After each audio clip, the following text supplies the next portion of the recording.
तो भक्तों, आज हम बात करेंगे कि जो व्यक्ति अपने संपूर्ण जीवन में उसने झूठ ही झूठ बोला है, कभी भी उसने अपने जन्म में एक भी सत्य नहीं बोला है, तो उसको नरक में क्या क्या सजा मिलती है उनके बारे में आज हम बात करेंगे। तो भक्तों, जो व्यक्ति अपने संपूर्ण मानव जीवन में झूठ ही झूठ बोलता है ना, तो उसको बहुत ही बुरी बुरी सजा मिलती हैं। अन्य अन्य प्रकार से उसको 36 प्रकार की सजाएं गरुड़ पुराण में बताई गई हैं। नरक की 36 सजाएं गरुड़ पुराण में उनका बखान है, गरुड़ पुराण में बताई गई हैं। 36 सजाएं होती हैं, तो उन नरक की 36 सजाओं में से मैं कुछ सजाओं का आपके समक्ष वर्णन करूंगा कि जो व्यक्ति दूसरों को सताता है, मारता है, पीटता है, किसी के घर की चोरी कर लेता है, तो भक्तों उसके लिए एक बहुत से एक कढ़ाई में तेल में खौलाया जाता है। उसको तेल में, गरम तेल में डालकर खौलाया जाता है, और जो व्यक्ति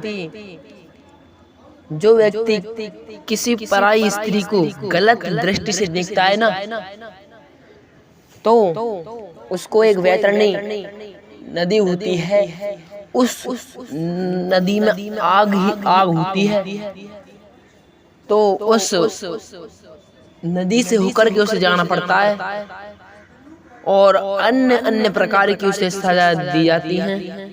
सर्पों द्वारा उसे डसा जाता है, काटा जाता है उसे सर्पों द्वारा। हाथियों के पैरों से वह कुचला जाता है, और घोड़े के पैरों से उसे दबाया जाता है, और अन्य अन्य प्रकार की सजाएं व्यक्ति को दी जाती हैं। तो भक्तों, इसीलिए कहता हूँ कि अपने मानव जीवन में कम से कम मान लीजिए आप झूठ बोल रहे हैं हमेशा, तो भक्तों हमें झूठ नहीं बोलना चाहिए। हमेशा सत्य की जीत होती है, और हमें हमेशा ही सत्य बोलना चाहिए। झूठ वहाँ पर बोलना चाहिए, भगवान भी कहते हैं कि झूठ वहाँ पर बोलना चाहिए जहाँ पर किसी व्यक्ति की जान जा रही हो, और उस जान जाने के एक झूठ से, आपके एक झूठ से उस व्यक्ति की जान बच जाए, तो आपका झूठ वह सत्य में परिवर्तित हो जाएगा।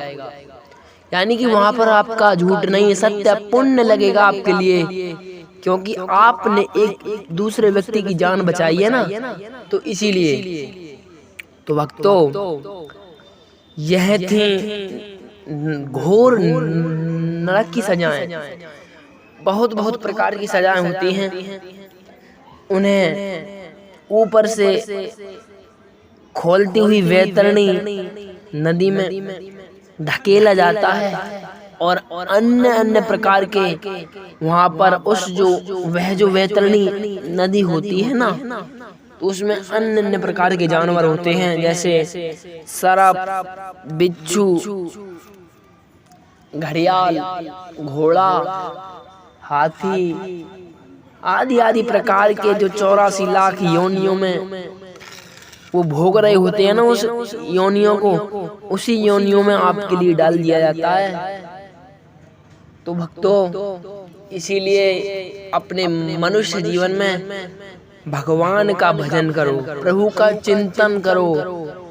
आपके पास मान लीजिए ज्यादा समय नहीं है, मान लीजिए आप पूरे दिन कार्य करते हो, ये नहीं कह रहा कि मैं आप पूरे दिन भगवान में ही लगे रहो, भाई कर्म तो करना ही पड़ता है। भगवान श्री कृष्ण भी गीता में कह रहे हैं कि कर्मण्येवाधिकारस्ते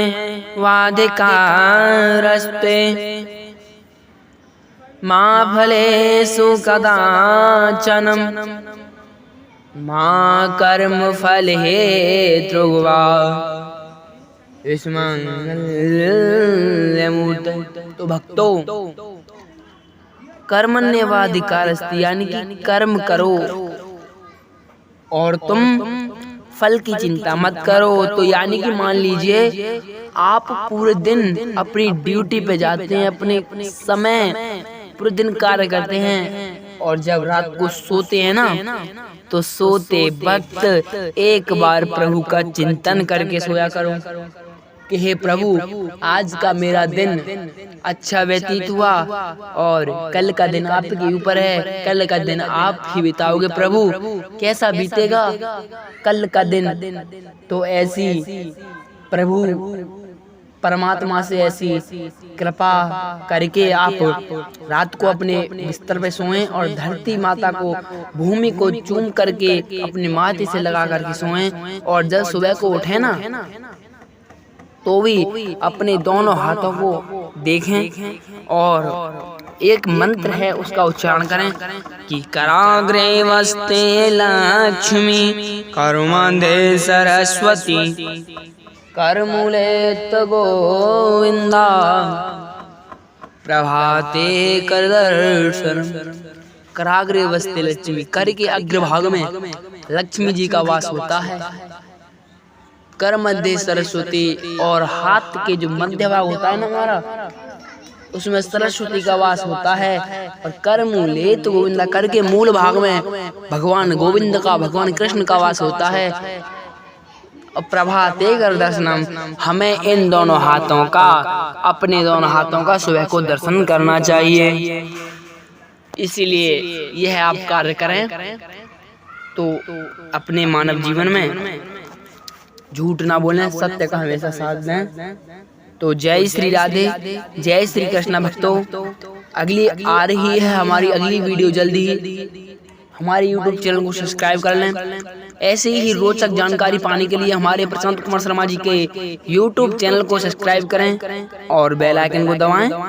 जय श्री राधे, जय श्री कृष्ण।